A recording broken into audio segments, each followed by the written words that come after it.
وتعالى في القرآن المجيد. بعد أعوذ بالله من الشيطان الرجيم. بسم الله الرحمن الرحيم. كنتم خير أمة أخرجت للناس تأمرون بالمعروف وتنهون عن المنكر وتؤمنون بالله. وقال تعالى والمؤمنون والمؤمنات بعضهم أولياء بعض يأمرون بالمعروف وينهون عن المنكر ويقيمون الصلاة ويؤتون الزكاة ويطيعون الله ورسوله أولئك سيرحمهم الله إن الله عزيز حكيم. وقال تعالى ومن يعمل من الصالحات من ذكر أو أنثى وهو مؤمن فلنحيينه حياة طيبة ولنجزينهم أجرهم بأحسن ما كانوا يعملون. وقال تعالى يا أيها الناس إنا خلقناكم من ذكر وأنثى وجعلناكم شعوبا وقبائل لتعارفوا إن أكرمكم عند الله يتقاكم إن الله عليم خبير. وقال تعالى وقال النبي صلى الله عليه وسلم أول صلاة هذه الأمة بالزهد واليقين وأول فسادها بالبخل وطول الأمل. وقال الإمام مالك رحمة الله عليه أول لا يصلح آخر هذه الأمة إلا بما صلحت به أولها. Assalamualaikum warahmatullahi taala wabarakatuh. Waalaikumsalam. Tuan-tuan, bapa-bapa, ibu-ibu yang dirahmati oleh Allah SWT sekalian, bersyukur sebanyak-banyaknya kehadrat Allah Subhanahu wa taala. 50,000 tahun sebelum Allah ciptakan alam dunia ini, di Lauhul Mahfuz telah tercatat sesungguhnya kita semua bakal dilahirkan di kalangan umat yang paling mulia di atas muka bumi ini. Tidak lain dan tidak bukan kita semua adalah umat kepada junjungan besar Nabi kita Muhammad sallallahu alaihi wasallam. Apabila dinamakan umat, tidak kira sama ada laki-laki, perempuan, tua, muda, miskin, kaya, sama ada alim ataupun jahil, orang kaya ataupun orang miskin, sama ada umat di awal zaman ataupun di akhir zaman, semuanya Allah Ta'ala telah pilih kita semua menjadi umat yang terbaik. Yang mana tentang kemuliaan umat ini Allah telah puji bukan dalam kitab Quran saja, bahkan sebelum kita lahir ke dunia lagi Allah Ta'ala telah memuji tentang kehebatan umat ini, amalan mereka. Antaranya sebuah riwayat yang tercatat dalam kitab Zabur. Allah Subhanahu wa Ta'ala telah firman kepada Nabi Allah Daud AS, ya Daud innahu sayati min ba'dika nabiyyun, wahai Daud, selepas kewafatanmu kelak akan kuutuskan ke dunia satu orang nabi, ismuhu Ahmad wa Muhammad, namanya adalah Ahmad dan Muhammad, sadiqan sayyida, sifat Nabi ini satu orang yang benar, dan juga aku jadikan dia sebagai penghulu bagi seluruh makhluk. La aghdhabu alaihi abadan, aku tak pernah marah dan benci kepada Muhammad buat selama-lamanya. Wa qad ghafartu lahu qabla an ya'siyani, aku telah berjanji untuk mengampuni seluruh kesalahan Muhammad sebelum dia durhaka kepada aku. Ma taqaddama min dhanbihi wa ma ta'akhkhar, barang yang terdahulu daripada kesilapan Muhammad atau barang yang akan datang. Wa ummatuhu marhumah, sedangkan umat Muhammad adalah umat yang dirahmati, umat yang dimuliakan oleh Allah, umat yang disayangi oleh Allah. Apa tanda Allah sayang kepada umat ini? A'taitum minan nawafil, aku berikan kepada umat ini amalan-amalan sunat yang menyamai amalan yang pernah aku berikan kepada para nabi dan para rasul. Waftaratu alaihimul faraid, aku fardukan, aku bertanggungjawabkan ke atas umat akhir zaman tanggungjawab mithlu maftaratu al anbiya wa rasul, yang pernah aku berikan tanggungjawab kepada para nabi dan para rasul. Allah Ta'ala telah bagi kepada umat ini kerja nabi, kerja rasul, amalan nabi, amalan para rasul. Apa tujuan Allah Ta'ala jadikan umat ini seperti para nabi walaupun kita bukan nabi? Hatta yatuni yaumal qiyamah, supaya umat ini datang bertemu dengan aku di hari kiamat, kata Allah. Wa nuruhum mithlu nuril anbiya, sedangkan terpancar di wajah umat ini, laki-laki dan perempuan, cahaya yang terpancar di wajah para anbiya alaihimus salatu wassalam. Ila an qala, sehingga Allah firman lagi, ya Daud, wahai Daud, inni faddaltu Muhammadan wa ummatu 'alal umami kulliha, aku berjanji untuk muliakan Muhammad beserta dengan umatnya lebih daripada umat-umat yang lain. Jadi sebab itulah Maulana Yusuf Kandahlawi rahmatullah alaih beritahu Nabi bila datang ke dunia, Nabi telah bersusah payah untuk bangunkan umat. Nabi SAW telah bangunkan umat ini. Nabi SAW beritahu kemuliaan kita bila kita sama-sama korban untuk agama. Umat ini telah dibentuk oleh Nabi SAW sejak hari pertama masuk Islam untuk mereka semua menjalankan kerja Nabi, kerja para anbiya alaihimus salatu wassalam. Mahkota kerja iaitu umat ini diberikan oleh Allah kerja dakwah ila Allah, mengajak manusia kepada Allah Subhanahu wa taala. Sebelum datangnya Rasulullah, manusia tak tahu matlamat hidup. Laki-laki pun tak tahu matlamat hidup, wanita pun tak tahu tujuan hidup mereka. Tetapi Nabi kita sallallahu alaihi wasallam adalah Nabi yang mana dia tak pernah pandang rendah pada mana-mana umat. Hari ni kita dalam berdakwah, kita fikir orang ni layak buat kerja dakwah, orang ni tak layak. Kan? Orang Arab layak buat dakwah, orang Melayu tak layak buat dakwah. Tetapi Nabi kita sallallahu alaihi wasallam beritahu, "An-nasu ma'adinun ka ma'adinid dhahabi wal fiddah." Manusia ni seperti lombong emas dan lombong perak. Tiap-tiap orang di kalangan umat Rasulullah ni hanya ada dua kualiti. Sama ada lombong emas, dalam diri dia ada lombong emas, dalam diri ada lombong perak. Khiyaruhum fil jahiliyati khiyaruhum fil Islam. Orang yang terbaik, yang hebat di zaman jahiliyah, ketua-ketua kabilah di zaman jahiliyah, pemimpin politik di zaman jahiliyah, orang alim di kalangan orang jahiliyah, orang yang terpelajar di zaman jahiliyah, orang yang kaya pangkat darjat tinggi di zaman jahiliyah. Khiyaruhum fil Islam. Orang yang sama akan jadi orang terbaik dalam Islam idza faqahu, apabila Allah bagi dia kefahaman agama. Dan Nabi SAW beritahu kepada kita, may yuridillahu bihi khairan yufaqihu fid din. Siapa yang Allah nak bagi dia kebaikan yang banyak, laki-laki ataupun perempuan, Allah bagi dia kefahaman agama. Sahabat Nabi dulu tak faham agama. Apa kehebatan agama? Nabi datang, Nabilah yang mengajar kita, ya ayuhan nas qulu la ilaha illallah tuflihu. Wahai manusia, ucap la ilaha illallah supaya kamu berjaya. Mereka tak faham. Kami tak nampak pun makna berjaya. Di mana letaknya bahagia, di mana letaknya mulia dalam Islam, tak nampak. Tetapi perlahan-perlahan Nabi SAW didik para sahabat. Daripada mereka memeluk Islam, hari pertama peluk Islam, tak ada benda mereka dapat melainkan dipukul, diseksa, diinayah. Bilal dipukul bergila-gila sampai ke pagi. Sampai orang yang pukul dia pun lenguh tangan. Tak cukup daripada itu, nak paksa Bilal tinggalkan Islam. Masya Allah, di siang hari dibaringkan Bilal di atas padang pasir, dipakaikan baju besi, diletakkan batu yang besar di atas dada Bilal radhiyallahu ta'ala anhu. Kemudian Bilal dipaksa untuk meninggalkan Islam. Yang keluar daripada mulut Bilal, waktu itu Allah Ta'ala bagi halawatul iman, kemanisan iman. Sahabat Nabi ini didapat Islam dengan mujahadah, dengan susah payah. Hari ini kenapa kita tak dapat kemanisan iman? Sebab kita dapat Islam percuma. Tak ada pengorbanan. Ini baru kita keluar satu hari ini nak belajar sedikit daripada pengorbanan. Baru sehari sahabat dengan sahabiah sepanjang tahun diseksa, disusah payahkan. Fatimah binti Khattab, adik perempuan Sayyidina Umar radhiyallahu anhu, bila abang dia dapat tahu dia memeluk Islam, abang dia telah masuk dalam rumah, telah pukul ipar dia dan telah pukul, tampar muka Fatimah sampai berdarah muka dia. Ini wanita-wanita di zaman Nabi SAW. Mereka sama-sama dengan orang lelaki berkorban untuk agama. Natijah daripada pengorbanan untuk agama, Allah dah janji dalam Quran, walladzina jahadu fina lanahdiyannahum subulana. Siapa yang susah payah berkorban kerana agama kami, kami akan bukakan pintu hidayah. Pintu hidayah untuk diri mereka sendiri, pintu hidayah untuk umat. Berkat pengorbanan sahabat dan sahabiah, wanita-wanita zaman dulu mereka redha suami mereka tinggalkan mereka. Mereka rela nafkah mereka dikurangkan.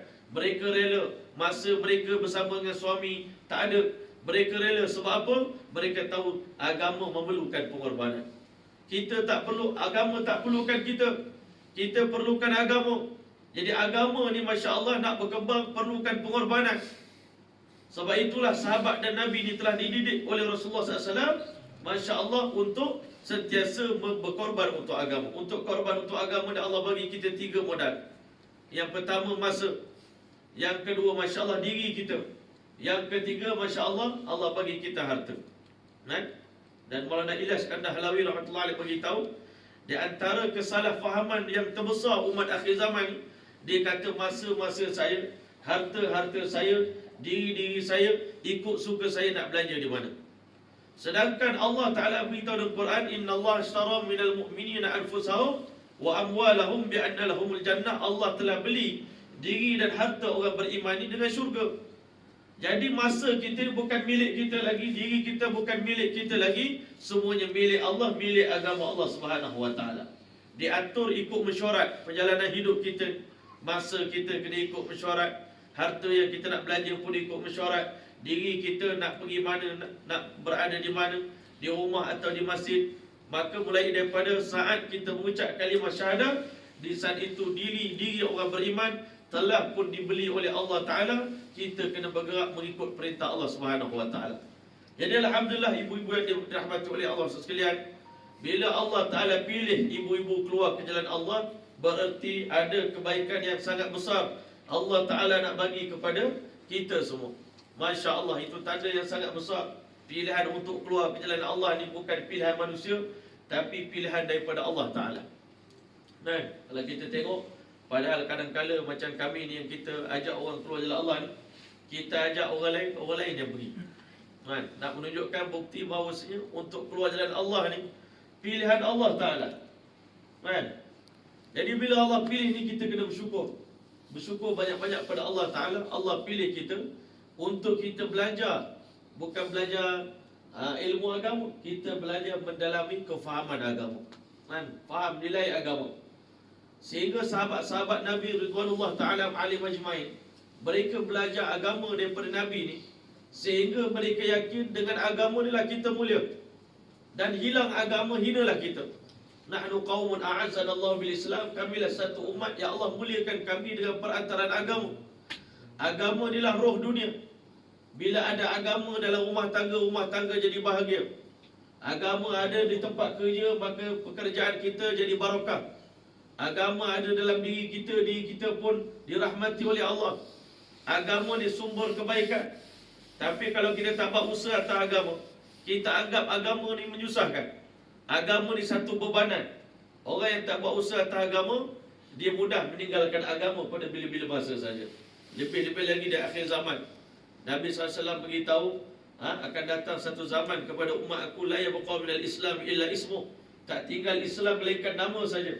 Wa la yabqa minal Quran illa rasmu. Al-Quran tak tinggal apa-apa melainkan tulisan saja. Masajiduhu mu'amirah. Masjid di akhir zaman cantik. Wa hiya kharabun minal huda. Kosong, tetapi kosong daripada hidayah. Maka di akhir zaman ini, Masya Allah, manusia begitu mudah sekali menjual agama dia. Yabi'u dinahu bi'ardin minad dunya. Manusia boleh jual agama dengan kepingan-kepingan dunia, kata Nabi. Sebab apa manusia tak ada korban untuk agama, mudah nak tinggalkan Islam, mudah nak tinggalkan iman. Sebab apa dia rasa tak ada susah payah. Tetapi sahabat dan sahabiah, pengorbanan yang telah dicurahkan oleh mereka, Siti Khadijah daripada wanita paling kaya sekali di atas muka bumi ni, tetapi pada hari dia mati, dia dah tak ada kain kafan untuk tutup jenazah dia. Siti Khadijah. Bahkan ulama kata pada hari Khadijah meninggal dunia, Nabi tak sembahyang jenazah pun untuk dia. Sebab apa? Waktu itu hukum sembahyang belum keluar lagi, perintah solat belum turun lagi. Tetapi Nabi SAW duduk di tepi kubur Khadijah. Berkat pengorbanan untuk agama daripada sekaya-kaya manusia, Khadijah telah infakkan seluruh harta dia untuk agama. Sampai hari dia nak meninggal dunia, Allah Ta'ala sampaikan 3 perkara pada Khadijah. Yang pertama, Masya Allah, Allah Ta'ala sampaikan salam kepada Khadijah radhiyallahu ta'ala. Inna Allah Ta'ala yuqri wa alaiki salam. Allah Ta'ala menyampaikan salam untukmu, wahai Khadijah. Orang yang dapat salam daripada Allah di dunia ni, maknanya orang tu Allah Ta'ala terlalu redha, terlalu gembira. Sebelum mati lagi dah dapat jawapan redha daripada Allah. Dan yang kedua, Allah tanya pada Siti Khadijah, apakah engkau redha dengan susah payah selama ini untuk agama? Susah payah, miskin, daripada kaya jadi orang miskin kerana agama. Daripada dulu sihat jadi sakit kerana agama. Dulu badan sihat, tiba-tiba jadi kurus. Pada hari Khadijah meninggal dunia, dia pakai baju yang lusuh, dan Nabi tak ada kain kafan nak tutup jenazah dia. Adakah engkau redha dengan perkara ini? Kalau engkau redha, Allah redha kepada kamu. Dan selepas engkau mati, Allah telah berjanji untuk sediakan sebuah maligai yang diperbuat daripada mutiara, yang mana selepas daripada hari ini, engkau tak akan letih dan lelah buat selama-lamanya. Sampailah hari ini, kalau kita pergi kubur Khadijah, kita dapati kubur itu berbau harum. Orang yang korban untuk agama, wanita-wanita seperti Masyitah radhiyallahu ta'ala, tukang sikat rambut, anak perempuan Fir'aun, dia mati mempertahankan agama. Fir'aun paksa dia tinggalkan Islam, tak nak tinggalkan Islam. Masukkan dia berserta dengan anak-anak dia masih kecil dalam air yang sedang mendidih. Pengorbanan orang dulu untuk agama. Tetapi selepas dia mati, ribuan tahun Masyitah dah mati, tetapi Rasulullah SAW malam Isra wal Mi'raj, lalu di tepi kubur dia masih mencium bau harum. Orang yang korban untuk agama, lepas dia mati, kubur mereka berbau wangi. Lalulah di makam para sahabat di mana-mana pun. Pergi ke kubur Abu Ayyub Al-Ansari radhiyallahu anhu di Turki, Ka'ab bin Malik radhiyallahu anhu. Pergilah ziarah kubur sahabat di peperangan Uhud, ziarahlah makam sahabat di peperangan Badar. Sahabat Nabi telah korbankan diri mereka, yang mana ulama beritahu kanatis sahabah ridwanullah taala alaihim ajmain kanat hayatum li hayatid din. Hidup mereka, matlamat hidup mereka satu je.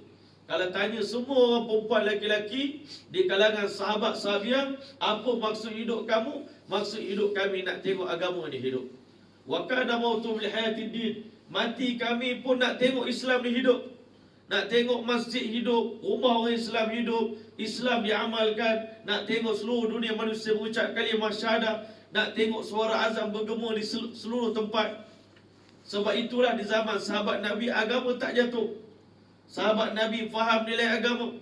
Zaman Abu Bakar As-Siddiq radhiyallahu anhu, bila Nabi wafat, berlaku kekurangan agama. Dah mula ada orang nak murtad, ada orang tak nak bayar zakat, ada orang mengaku jadi Nabi. Abu Bakar As-Siddiq radhiyallahu anhu bermesyuarat dengan Sayyidina Umar radhiyallahu anhu. Apa kita nak buat? Dan tentera Rom sekarang ni tengah nak serang Madinah. Apa yang patut kita buat? Waktu itu Umar radhiyallahu anhu bagi cadangan. Wahai Abu Bakar, kita jagalah orang Islam. Kita berkubur di Madinah. Kan? Tak perlu dihantar jemaah Usamah bin Zaid keluar ke jalan Allah Ta'ala. Tapi Sayyidina Abu Bakar fikir lain. Sayyidina Abu Bakar fikir, bila kita jaga Islam, Allah akan jaga orang Islam. Sayyidina Umar fikir, kita nak jaga orang Islam supaya Islam terjaga. Tapi fikir mereka terbalik. Allah Ta'ala terima fikir Abu Bakar As-Siddiq radhiyallahu anhu. Abu Bakar As-Siddiq radhiyallahu anhu kata, aku nampak sebenarnya punca kenapa hari ini fitnah berlaku di tengah-tengah umat Islam. Baru beberapa minggu Nabi wafat, dah macam-macam fitnah berlaku. Hiruk pikuk kerosakan dalam agama, macam-macam perkara berlaku.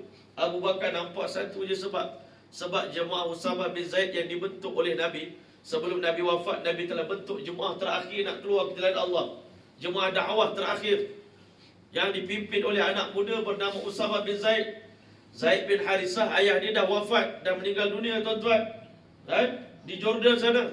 Sekarang anak dia tuan-tuan dihantar oleh Nabi, disediakan Nabi sebagai amir jemaah untuk pimpin jemaah, untuk dihantar keluar berdakwah di hujung-hujung dunia.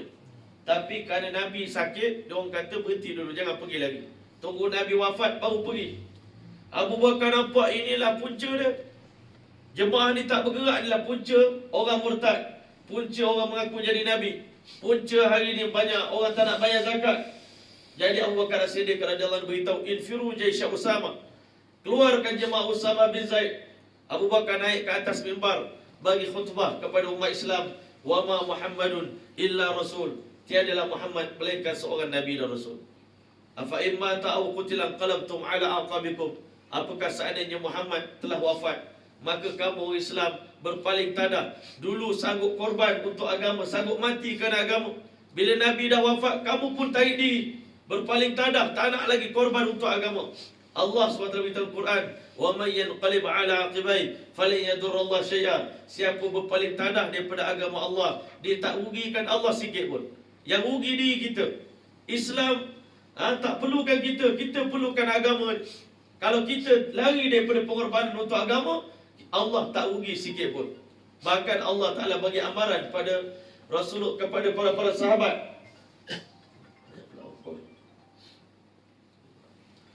Bahkan Allah Ta'ala bagi amaran kepada para sahabat, wa in tatawallaw yastabdil qauman ghairakum. Kalau kamu berpaling tadah daripada agama ni, Allah Ta'ala akan tukarkan orang lain, bangsa lain, kabilah lain, daripada untuk buat pengorbanan untuk agama ni. Allah tak bergantung pada orang Arab. Untuk sebarkan Islam, Allah tak bergantung kepada orang Arab. Orang Arab tak nak buat kerja agama, Allah bagi pada orang lain. Bangsa Turki Allah pernah pilih, bangsa Farsi Allah pernah pilih. Kalau kita maju dalam agama, orang Melayu maju dalam agama, Allah pilih orang Melayu untuk buat kerja dakwah. Allah Ta'ala tak pernah tertakluk kepada mana-mana bangsa untuk majukan kerja agama ni. Allah Ta'ala pernah gunakan, Masya Allah, burung hudhud, burung belatuk untuk jadikan asbab Puteri Balqis dapat Islam. Allah pernah gunakan berhala untuk berdakwah. Allah pernah gunakan, Masya Allah, serigala Di zaman Nabi SAW ada satu orang Arab Badui, dia datang bawa kambing-kambing dia ke Madinah. Bawa kambing dia ke Madinah. Dia kata, saya nak masuk Islam. Maka Nabi SAW tanya, macam mana kamu ni? Siapa yang dakwah kamu? Siapa yang tasdir kamu? Dia kata, saya tadi didakwah oleh seekor serigala. Serigala dakwah saya. Nabi kata, macam mana cerita tu? Ini saya nak cerita. Nabi kata, kumpul semua ramai dengar cerita ni. Siapa yang tashkil dia masuk Islam? Dia kata seekor serigala. Dia kata pagi tadi saya bela kambing, ada banyak ekor lah kambing saya, dia kata. Tiba-tiba saya tengah bagi makan kambing saya, datang seekor serigala tangkap kambing saya, bawa lari.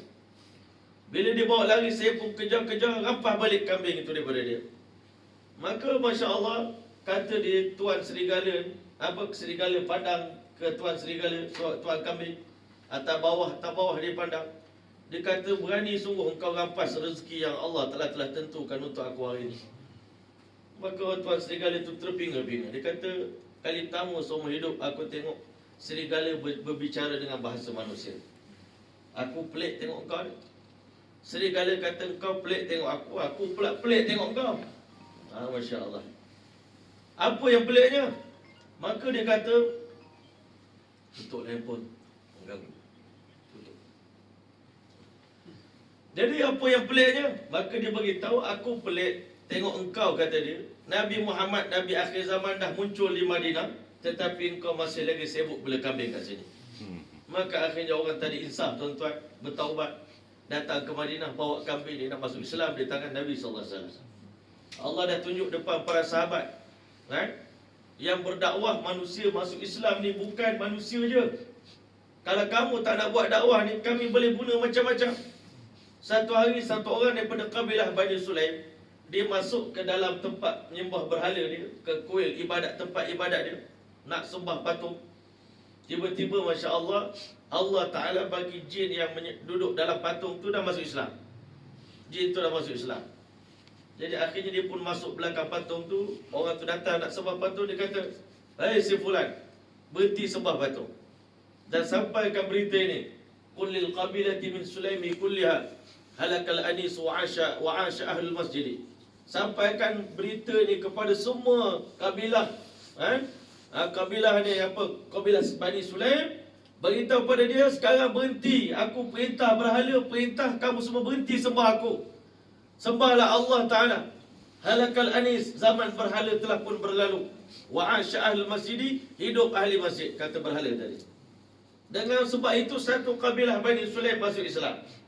Allah tunjuk kepada kita, zaman Nabi bila semua orang buat kerja dakwah, bila dakwah ni telah berleluasa, telah berkembang, dakwah di mana-mana, di pasar ada dakwah, dalam kapal ada orang buat dakwah. Anak Abu Jahal, Ikrimah bin Abi Jahal nak lari daripada Madinah, nak lari pada Islam, lari pada Mekah, masuk dalam kapal, tiba-tiba ombak kuat datang. Maka kata dia, macam mana, apa doa nak baca ni, nak selamat daripada ombak ni, daripada karam ni, saya takut. Ikrimah takut. Kata dia, kelasi kapal tu, dia kata, satu je yang boleh menyelamatkan tuan, ucaplah la ilaha illallah. Kata Ikrimah, tadi aku lari jauh-jauh tadi, sanggup naik kapal ni, nak lari pada Mekah ni, sebab nak lari pada kalimah la ilaha illallah ni. Tapi rupanya dakwah dah ada dalam kapal, dakwah ada dalam kapal terbang, dakwah ada mana-mana, kan? Kalau dakwah dah berleluasa, tuan-tuan, orang kafir tak boleh lari dah. Nak lari ke mana? Semua orang dakwah belaka. Jadi begitulah yang berlaku di zaman Nabi. Bila dakwah dah terlalu kuat, Allah gerakkan berhala berdakwah, binatang berdakwah, jin berdakwah. Satu kumpulan jin. Wa insarafna ilaika nafaran minal jin yastami'una al-Quran. Sekumpulan jin datang dengar Nabi baca Quran. Falamma hadaruhu qalu ansitu. Bila dia dengar Nabi baca Quran dalam sembahyang, dia kata, pakat diam belaka. Falamma qudiya wallau ila qaumihim munzirin. Bila habis dia jumpa Nabi, Nabi dakwah dia kalimah la ilaha illallah, semua jin balik sebagai munzirin, sebagai da'i. Nabi dulu siapa beriman dengan dia balik mesti jadi pendakwah. Tak ada balik duduk diam jadi ibadat, jaga sembahyang, jaga puasa, tak ada. Zaman itu siapa saja yang masuk Islam, Nabi akan sediakan orang tadi jadi pendakwah balik untuk dakwah orang kabilah dia. Hatta jin sekalipun. Jin pun beritahu dalam Quran, qalu ya qaumana ajibu da'i Allah. Jin cakap, wahai kaum kami, terimalah dakwah daripada da'i ilallah, iaitu Nabi kita Muhammad sallallahu alaihi wasallam. Wa aminu bihi, berimanlah dengan Muhammad. Yaghfir lakum min dhunubikum, Allah ampun dosa kamu. Wa yujirkum min azabin alim, Allah selamatkan kamu daripada azab yang pedih. Wa man la yujib da'i Allah. Ini semua kalam dakwah jin ni.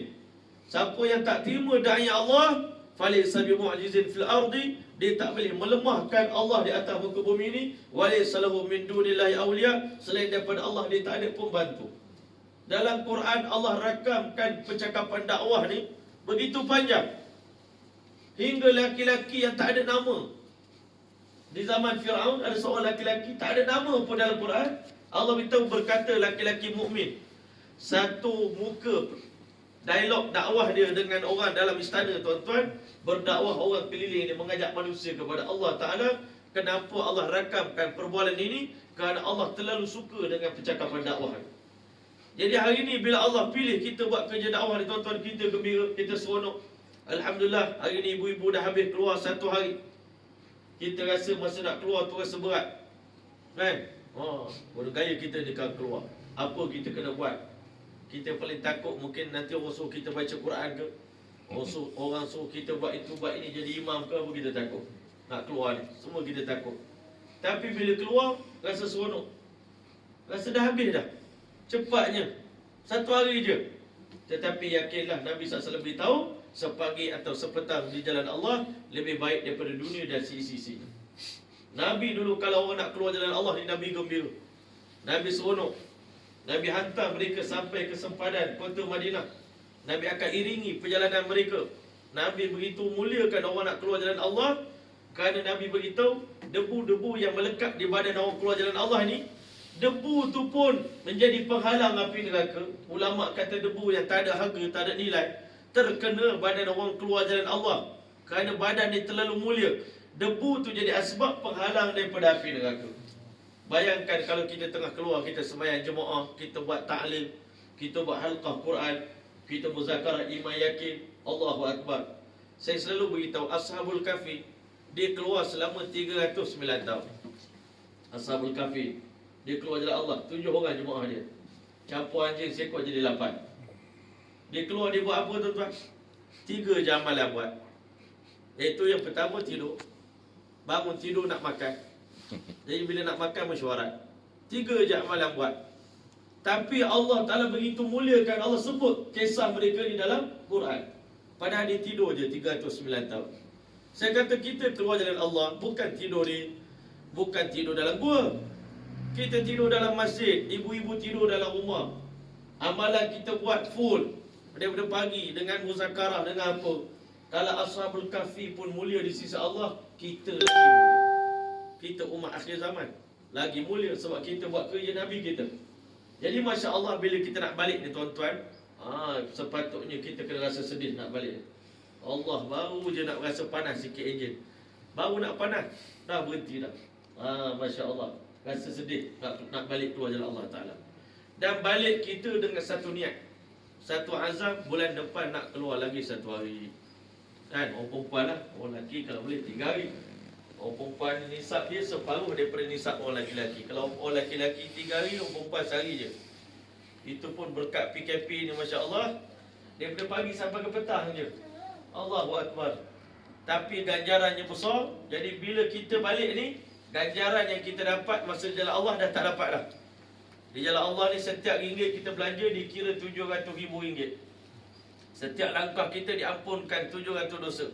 Dia angkat 700 darjat, dia berikan 700 pahala. Ini Sayyidina Abu Bakar beritahu dalam kitab Hayatul Sahabat. Jadi kita balik, pahala tadi dah tak ada dah, dapat pahala biasa. Masa di jalan Allah kira pahala luar biasa. Jadi kita nak balik ni, kita rasa Allah, rugilah macam ni kan. Sebab tu kita balik bukan niat nak balik, balik niat nak buat persiapan. Yang pertama, nak hidupkan amalan sunnah Rasulullah dalam rumah tangga kita. Amalan para sahabat dalam rumah kita. Sahabat Nabi dulu, rumah mereka ni, dia orang ni tak ada madrasah. Zaman Nabi ni adalah madrasah di Masjid Nabawi, itu satu madrasah. Tapi madrasah lain adalah rumah-rumah para sahabat dan sahabat ni adalah madrasah. Yang boleh lahir sahabat yang hebat macam Abdullah bin Mas'ud, lahir Abdullah bin Abbas, Abdullah bin Umar, Abdullah bin Zubair. Abdullah bin Abbas ni orang yang pakar dalam bidang tafsir. Abdullah bin Umar, sahabat Nabi yang paling warak dan paling kuat ikut sunnah Rasulullah. Paling kuat ikut sunnah Nabi.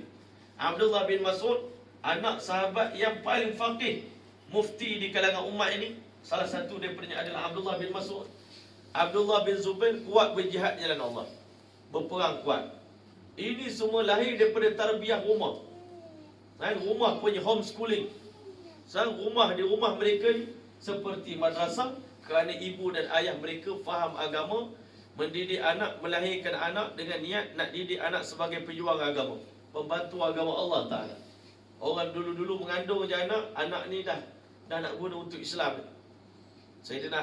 Sayyidatina Ummu Ammarah radhiyallahu ta'ala, bila dia beritahu anak dia Habib bin Zaid mati di jalan Allah, kena kerat lengan, kena kerat kaki, dia sujud syukur.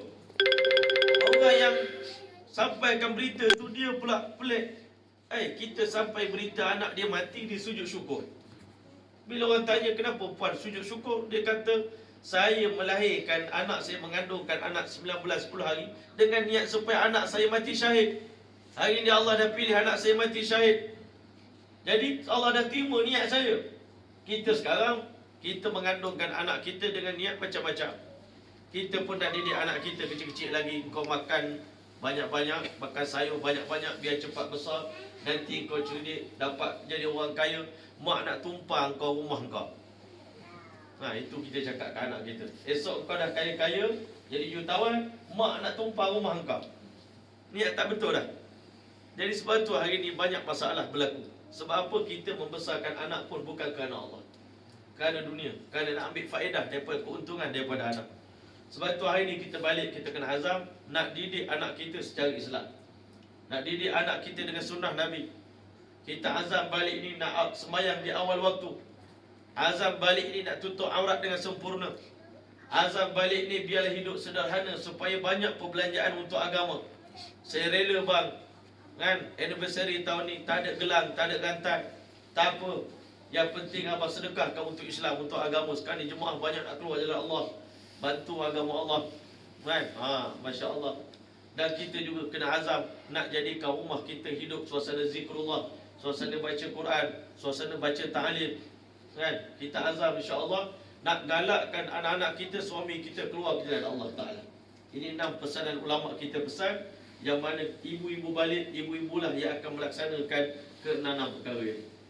Jadi Masya Allah, bila kita balik ni, Masya Allah, kita balik dengan satu doa.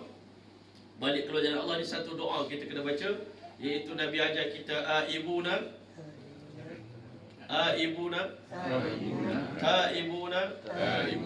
li Rabbina Hamidun. Kami balik dalam keadaan bertaubat sambil memuji kebesaran Allah Ta'ala. Jadi ini doa kita kena baca bila kita balik keluar jalan Allah Subhanahu Wa Ta'ala. Dan Nabi pesan bila balik keluar jalan Allah, balik cepat-cepat. Sampai di rumah kita, Masya Allah, kita azam untuk kita hidupkan sunnah Nabi dalam rumah kita. Sunnah yang pertama, setiap kali masuk rumah bagi salam. Assalamualaikum warahmatullahi wabarakatuh. Kalau ada orang di dalam. Tak ada orang di dalam, kita baca Assalamualaikum wa ala ibadillahi salihin. Ini kita bagi salam kalau dalam rumah kita tak ada orang. Dan kita azam setiap kali masuk rumah, masuklah dengan kaki kanan, dan baca doa masuk rumah. Bismillahi walajna, Bismillahi kharajna, wa ala rabbina tawakkalna. Allahumma inna nas'aluka khairal maulid wa khairal makhrij. Doa keluar rumah, Bismillahi tawakkaltu ala Allah, la hawla wa la quwwata illa billah. Masuk rumah pun ada doa, keluar rumah pun ada doa.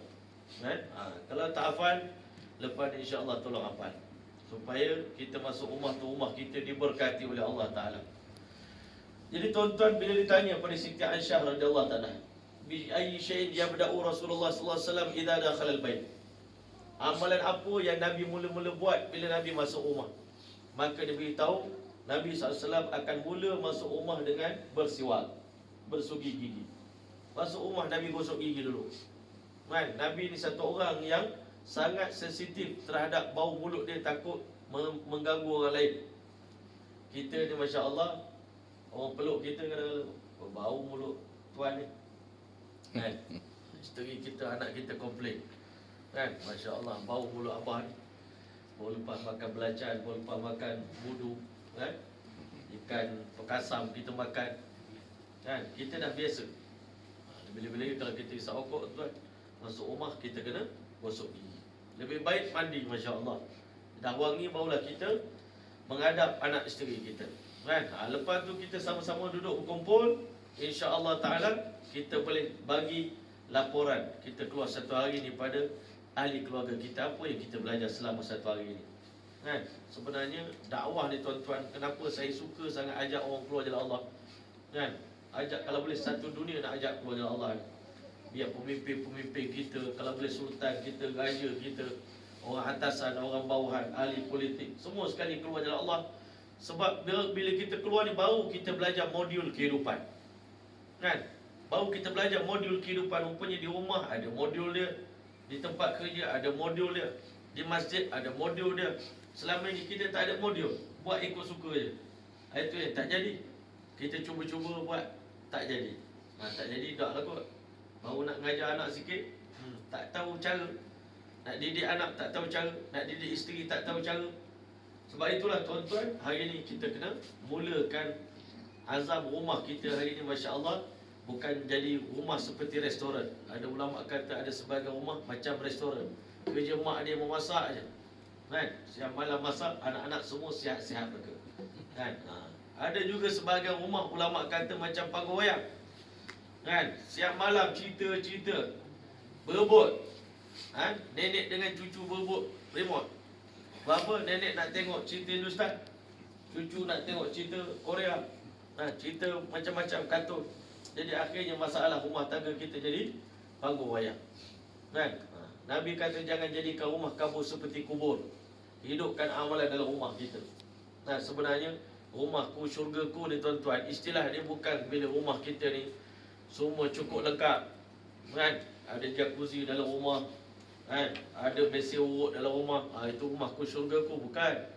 Bila tilamnya tilam bono, kan? Pakai bantal yang mahal-mahal.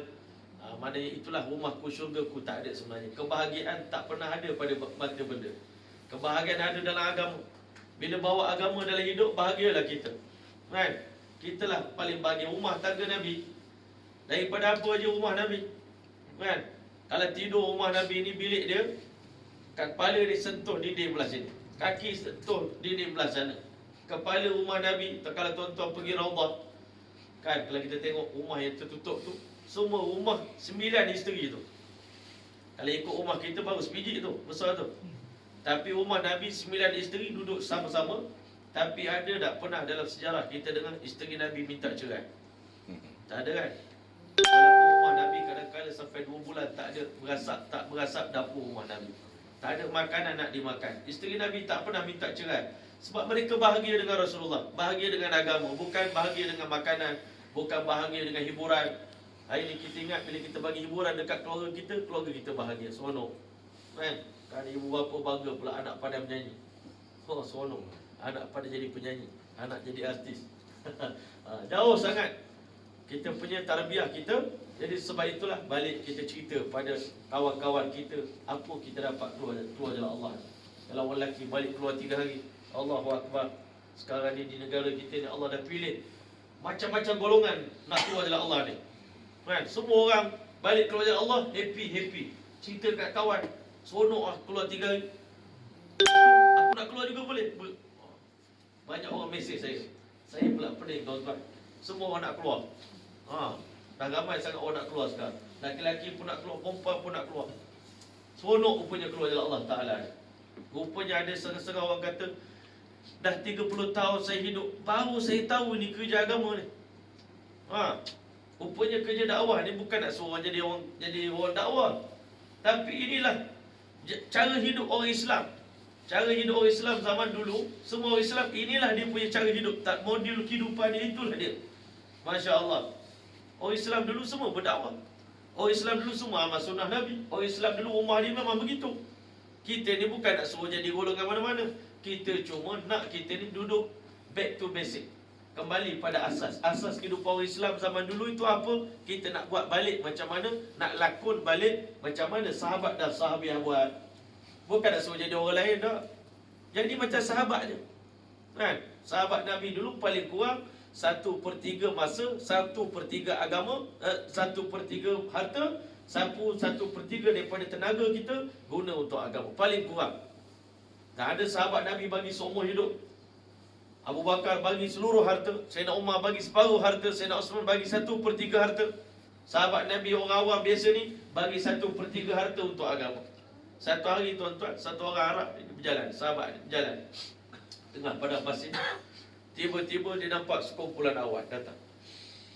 Awan datang lalu ke depan dia. Tiba-tiba ada satu seorang malaikat arahkan pada awan, asqi hadiqata fulani. Siramlah kebun si fulan bin si fulan. Oh, dia kata aku ni tadi nak balik rumah. Tapi bila dengar awan ni, dia dapat arahan malaikat supaya turun hujan di kebun si fulan. Dan tu aku kena kejar dia, aku kena follow awan ni. Nak tahu, nak korek rahsia. Apa punca Allah bagi rezeki yang dahsyat ni? Ini bukan senang-senang. Awan tu diarahkan untuk turun hujan di kebun orang tu saja. Ini bukan main-main punya amalan ni. Mesti wali besar dia ni. Mesti hebat ni amalan dia. Lepas tu dia pun pergi. Lepas hujan, orang tadi dia sampai dekat kebun. Dia pun tanya, tuan nama si fulan bin si fulan? Ya betul. Awak tahu mana nama saya? Saya dengar tadi malaikat bagi sebut nama tuan.